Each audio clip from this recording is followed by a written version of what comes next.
పిఠాపురం నియోజకవర్గంలో ముందస్తు సంక్రాంతి వేడుకలు అంగరంగ వైభవంగా జరిగాయి. మన తెలుగుంటి సంస్కృతి సాంప్రదాయాలు ఉట్టిపడేలాగా అక్కడ సంబరాలు అయితే జరగడం జరిగింది.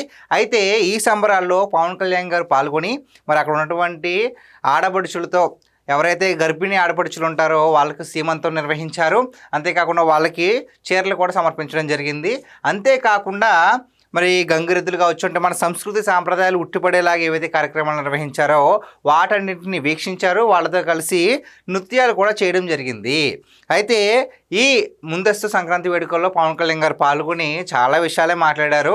అందరినీ నవ్వించే విధంగా మన గోదావరి యాసలో కూడా మరి మన సంస్కృతి గురించి, మన సాంప్రదాయాల గురించి, మన సంక్రాంతి పండుగ గురించి చాలా గొప్పగా చెప్పడం అయితే జరిగింది.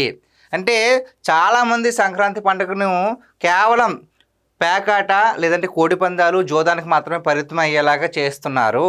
అది సరదా, మీరు చేసుకోండి కాదంటలేదు, కానీ సంక్రాంతి అంటే ఇవే అన్నట్లుగా మనం బిహేవ్ చేయకూడదు.